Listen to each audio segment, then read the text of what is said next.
इतना छोटा सा कैबिन, आप यहाँ बैठे कैसे हैं? आपने अपना कमरा क्यों छोड़ा? क्या है इस कमरे में ऐसा अच्छा?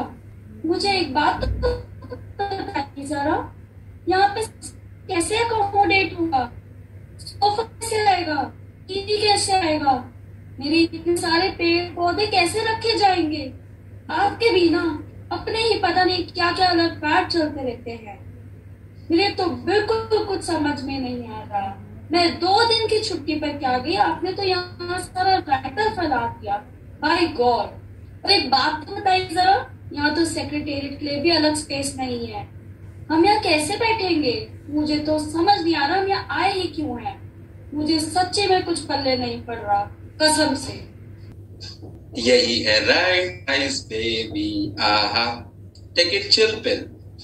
छोटा रूम होने से ज्यादा सामान रखने की जरूरत नहीं, टीवी ना होने से प्रेजेंटेशन नहीं होगा, सोफा ना होने से ज्यादा लोग बैठ नहीं पाएंगे, भीड़ भाड़ कम होगी, अननेसेसरी लॉन्ग मीटिंग भी नहीं होगी, और मुझे मेरे अपने कामों के लिए सफिशिएंट टाइम मिल जाएगा, और जल्दी जल्दी काम फिनिश करके घर लौट जाऊंगा, और दूसरे लोग जगह ना मिलने से खड़े खड़े अपनी बातें पूरी करके अपनी सीटों के लिए रवाना हो जाएंगे। चाय का झमेला नहीं, पानी का झमेला नहीं, एम्प्टी कप्स एंड प्लेट्स इधर उधर नहीं पड़े मिलेंगे। और जहां तक आपके पेड़ पौधों की बात है, तो वो आप कोई ना कोई जुगाड़ कर ही लेंगे। आप अपने पौधों के बिना नहीं रह सकती, I know that very well. और वैसे भी आप वर्टिकल गार्डनिंग की बात कर रही थी, तो ये इशू भी रिजॉल्व समझिए। इस तरह सेपरेट सेक्रेटेरिएट ना होने से फर्क नहीं पड़ेगा, रहने दें।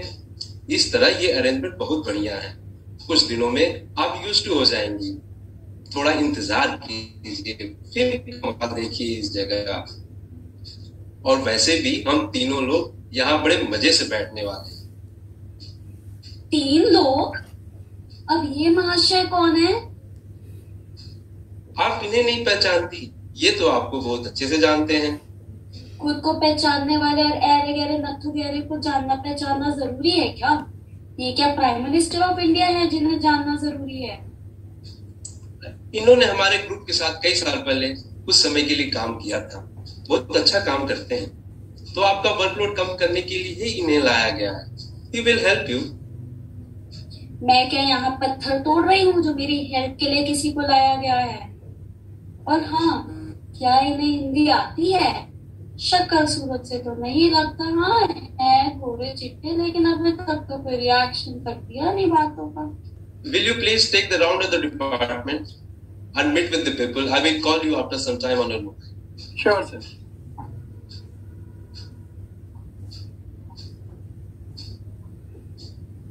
आजकल आपकी तबीयत ठीक नहीं रहती, इसलिए आपकी कन्वीनियंस के लिए ही इनको यहाँ लाया गया है। और आप हैं कि बिना जाने बिना सोचे समझे कुछ भी बोले जा रही हैं। मेरा शेड्यूल कितना टाइट है, फिर भी टाइम निकालकर सोच समझकर ही अरेंजमेंट किया है आपके लिए। और आप हैं कि झगड़ा करने के लिए एक ना एक रीजन निकाल ही लेती हैं। अब मेरी तबीयत को क्या हुआ है बताइए भला। और हाँ, मैं जब भी छुट्टी लेती हूँ या घर से काम करती हूँ, मैं किसी काम को सफर नहीं होने देती, सब पूरा तरीके से मैनेज करती हूँ। और मैं जब भी आपसे छुट्टी पूछने का आती हूँ, आप नो प्रॉब्लम कह के दे देते हो। तब तो कोई ऐसा नहीं बताया कि आपको कोई प्रॉब्लम है या इश्यू है, ना कोई ऐसी बात करी। और अब ये एक्शन, अगर आपको कोई प्रॉब्लम है, कोई इश्यू है, कोई क्लियर कट कह क्यों नहीं देते हैं? It's okay and all he कह देते हैं। अरे बाबा, ऐसा कोई इशू नहीं है, कोई प्रॉब्लम नहीं है, सच्ची।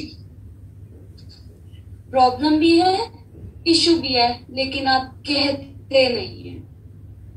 लेकिन ठीक है, जैसे आपका मन चाहे वैसे कीजिए, लेकिन प्लीज एक बात जान दीजिए, I don't need any support. I will manage my work my self. And ये बात आप समझ लीजिए please.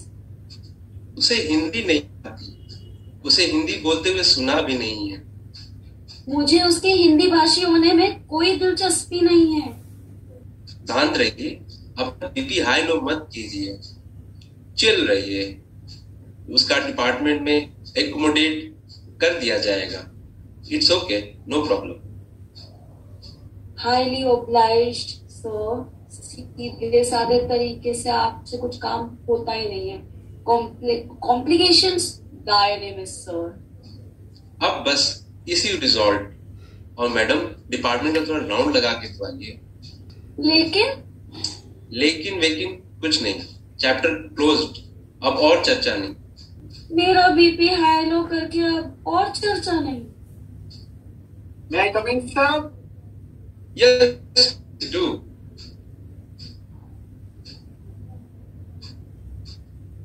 Vasudha ma'am, I am Rudhir. I am new to this study group. वैसे इंसान को जिंदगी से हकीकत में क्या चाहिए? सर, मुझे लगता है इसकी वजह यह है कि उसने अपने आप को कभी सामान्य समझा ही नहीं, बहुत सीरियसली ले लिया है। हमेशा अपने आप को अलग संबंधों के साथ जोड़कर अलग अलग रूपों में ढलने और ढालने में ही व्यस्त रहता है। कभी बेटा बेटी, माँ बाप, सास ससुर, बहू दमाद, boss subordinate, etcetera etcetera etcetera. कभी कायदा कानून, ड्यूटी, रिस्पॉन्सिबिलिटी, इन सब चादरों को ओढ़कर बोझ में दब जाता है। दम घुटता है, फिर भी संस्कार और छवि की बलि चढ़ता है। कभी कभी इन ऊपरी संस्कारों को झाड़कर कुछ देर के लिए ही सही कुछ अलग सा हटकर अनुभव करने को मन करता है। फिर भी युगांत से चली आ रही इन जंग लगी पीढ़ियों को तोड़ने की तो क्या, तोड़ने के बारे में सोचने की भी हिम्मत नहीं करता। अरे जरूरत है खुद को सामान्य समझकर, थोड़ा विराम लेकर, कुछ देर के लिए ही सही खुद से बात करके, फिर अपनों से बात करके निसंकोच अपनी बात दिल की कहने की। हमेशा बड़ी बड़ी चीजों पर ही ध्यान केंद्रित किया, कभी छोटी छोटी चीजों को पर ध्यान वक्त देकर देखिए, बिना नफे नुकसान की परवाह किए। यकीन मानिए आपने खुद को ही इतना संजीदगी से ले रखा है और कोई आपको इतना सीरियसली नहीं लेता। क्यों सर, है ना? सर, मुझे कुछ नहीं मालूम। आप सब जानते थे। Take it lightly, he is in different department. मैं मजाक था, सीरियसली आप पूरे दिन इतने काम में बिजी रहती हैं, थोड़ा बहुत मजाक तो चलता है, otherwise life will become boring. That's true. That's true.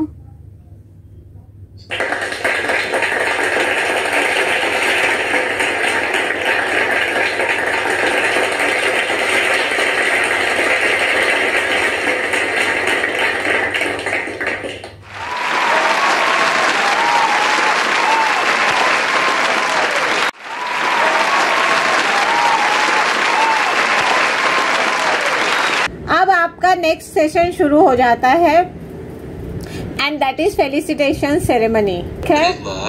वाह, congratulations Atul, thank you madam. Congratulations रुधिर,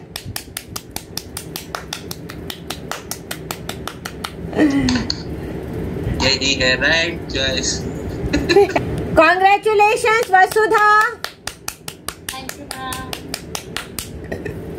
अब आपका आता है लास्ट सेगमेंट, पागलपंती session.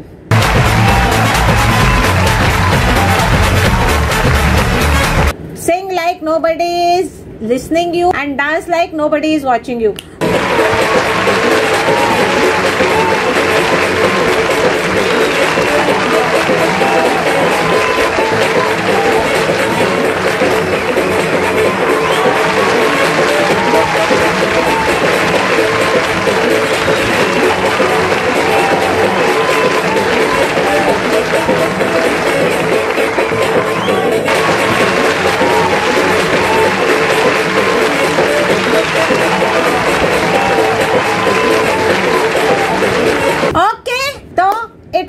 Very great experience for me. मुझे तो बहुत मजा आया ये सेशन करके। ठीक है, so all the best to you, stay connected with theatre all the time. Thank you ma'am. Okay, love you all, bye bye.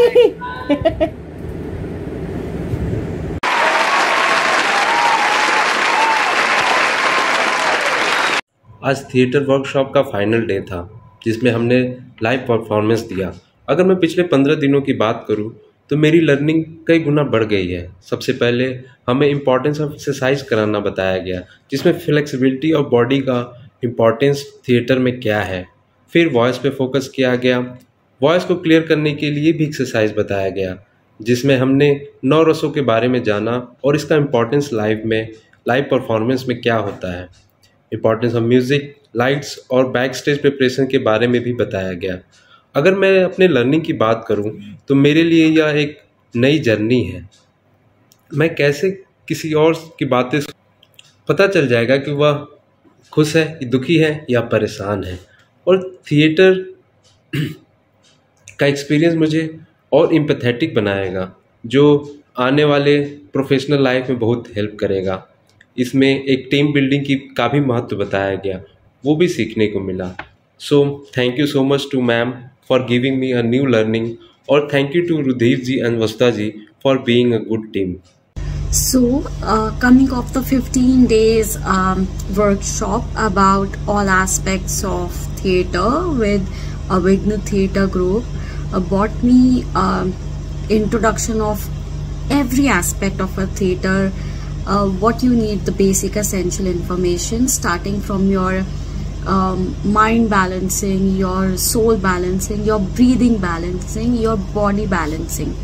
Going forward with that, we did lots of exercises, the physical exercises, the mental exercises, the verbal exercises, where we got the control of the tongue, we got the control of memory connecting with the tongue, via monologue speaking, via dialogue speaking. Of course, when it goes for the theatre, we cannot leave expressions, different facial exercises which helps us in the better expression delivery, जिसमें हम आँखें, sir, every part of our face, shoulder, body part क्या express करता है वो, जिसमें हमने नवरस के बारे में सीखा। नवरस से हमने उनको कैसे फील करना है, कैसे उनको फील करते हुए अपने फेस पे और बॉडी में उसके डिपिक्ट करना है, वो सीखा। फिर हमने लाइट डिज़ाइन सीखा, लाइट कितने टाइप की होती है, लाइट के एंगल्स क्या होते हैं और कौन कौन सी लाइट कहाँ यूज़ होनी चाहिए। We learned about different stages, places to perform a theatre play, जिसमें हमने काफ़ी टाइप के स्टेज प्लेस देखे कि कहाँ पे कैसे होने चाहिए और किसका क्या फ़ायदा है। Then we move to makeup which is very essential, then we move to delivery, then we move to how to integrate your dialogue with your team, how to support your play members, and कैसे हर aspect production का matter करता है, कैसे sound and music affect करता है एक delivery of play के लिए, कैसे एक अपनी आवाज़ को पिच ऑन करना है, पिच लो करना है, कैसे शब्दों को क्लियरली प्रोनाउंस करना है, कैसे हर लैंग्वेज में आपकी क्लैरिटी ऑफ प्रोनाउंसिएशन होनी चाहिए, कैसे आपकी आंखें बोलती हैं। उसके बाद costumes play important role. There is loading and unloading of items and properties. Then there is how we do the strike aspect of it. There an number of every aspect for a theatre to be learned as a fundamental. उनके बिना कोई भी theatre एक implement नहीं होगा। And taught us by NSD, learned ma'am. She's been a strict, but she has been a very good teacher about the delivery. And going forward with that, हमने बहुत कुछ सीखा, एक टीम वर्क देखा theatre का और बहुत सारी चीज़ें देखी। So look ahead to go ahead with the theatre industry further. Thank you. Avign group की 15 डेज की जो वर्कशॉप मैंने अटेंड की, उस जर्नी में मैंने काफ़ी कुछ सीखा। शुरुआत हुई अपने आप को समझने से, फिर जैसे हम आगे बढ़े हमने कुछ डांस को, एक्टिंग को, वार्म अप एक्सरसाइजेस को, इन सब चीज़ों के बारे में कुछ जाना, कुछ समझा और कुछ किया भी। जैसे ये जर्नी आगे बढ़ी, हमने थिएटर के बारे में जाना, हमने थिएटर से जुड़े अलग अलग पहलुओं को जाना, हमने नवरसों को जाना, हमने ये जाना कि थिएटर की प्रॉपर्टीज क्या होती हैं, हमने स्टेज के बारे में जाना, हमने साउंड सिस्टम के बारे में जाना, हमने लाइट्स के बारे में जाना, हमने मेकअप के बारे में जाना, हमने डायलॉग डिलीवरी जानी, हमने मोनोलॉग्स क्या होते हैं ये जाना, हमने टंग ट्विस्टर्स को प्रैक्टिस करने से क्या होता है ये जाना। इसी तरह की अलग अलग गतिविधियों को करके कैसे एक इंसान अपने आप को एक थिएटर की परफॉर्मेंस के लिए रेडी कर सकता है, हमने ये जाना। और फिर वो कैसे उसको डिलीवर कर सकता है, हमने ये भी जाना।